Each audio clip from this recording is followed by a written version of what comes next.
اعوذ باللہ من الشیطان الرجیم بسم اللہ الرحمن الرحیم۔ سورہ مائدہ آیات نمبر 94 تا 100۔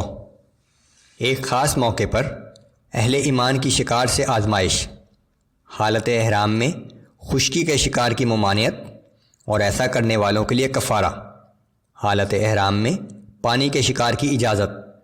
حرمت والا کعبہ لوگوں کے لیے مرکز ہے اور حرمت والے مہینے قربانی کے جانور شاعر اللہ قرار دیے گئے ہیں۔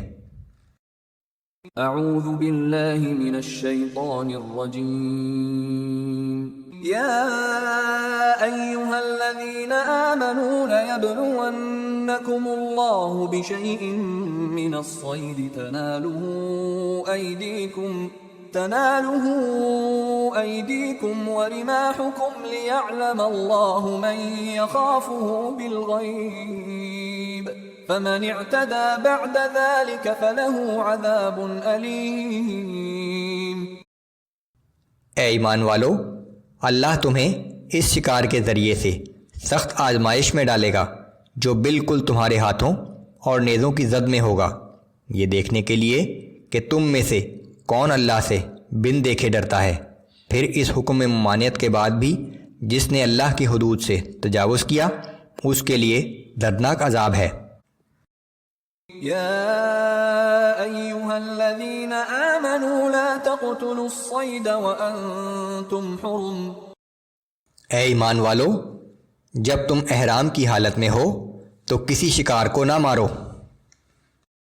ومن قتله منكم متعمدا فجزاء مثل ما قتل من النعم يحكم به ذوى عدل منكم هديا بالغ الكعبة أو كفارة طعام مساكين أو عدل ذلك صياما ليذوق وبال أمره۔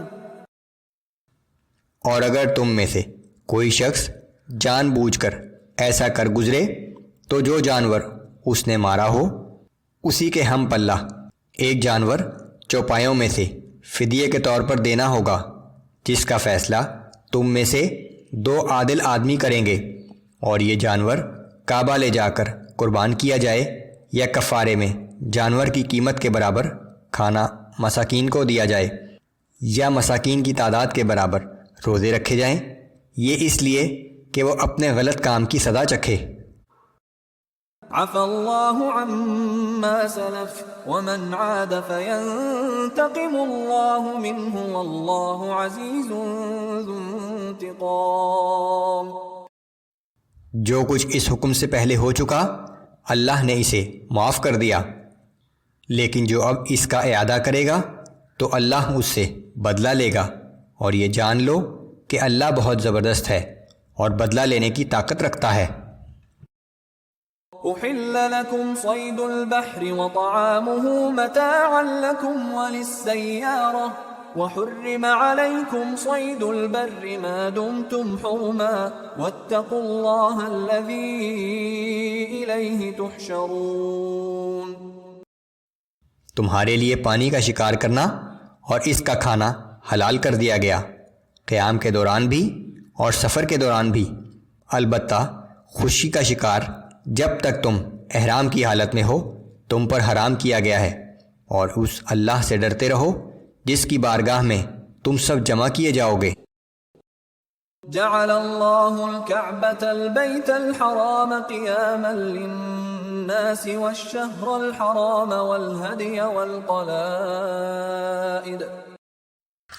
اللہ نے کعبے کو، جو قابل احترام گھر ہے، لوگوں کے لیے امن و جمعیت کے قیام کا ذریعہ بنا دیا ہے، اور اسی طرح حرمت والے مہینے اور حرم کو جانے والی قربانی کو اور علامتی پٹے والے جانوروں کو بھی۔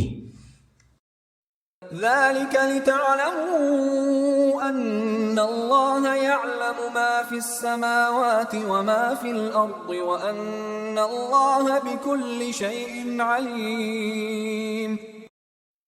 تاکہ تمہیں معلوم ہو جائے کہ اللہ آسمانوں اور زمین میں موجود تمام چیزوں کے حالات خوب جانتا ہے، نیز یہ کہ اللہ کو ہر چیز کا علم ہے۔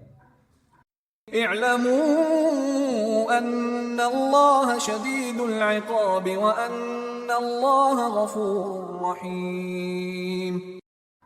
اور یہ بھی جان لو کہ اللہ سزا دینے میں بھی سخت ہے اور ساتھ ہی بڑا بخشنے والا اور ہر وقت رحم کرنے والا بھی ہے۔ ما علی الرسول الا البلاغ واللہ یعلم ما تبدون وما تکتمون۔ رسول اللہ صلی اللہ علیہ وآلہ وسلم کے ذمہ تو صرف احکام پہنچا دینا ہے، اور اللہ کو خوب معلوم ہے جو کچھ تم ظاہر کرتے ہو اور جو کچھ پوشیدہ رکھتے ہو۔ قل لا يستوي الخبيث والطيب ولو أعجبك كثرة الخبيث فاتقوا الله يا أولي الألباب لعلكم تفلحون۔ اے پیغمبر صلی اللہ علیہ وآلہ وسلم، آپ فرما دیجئے کہ ناپاک چیز اور پاک چیز برابر نہیں ہو سکتی، خواہ ناپاک چیز کی کثرت تمہیں بھلی ہی کیوں نہ لگتی ہو۔ تو اے عقل مندو، اللہ کی نافرمانی سے بچتے رہو تاکہ تم کامیاب ہو جاؤ۔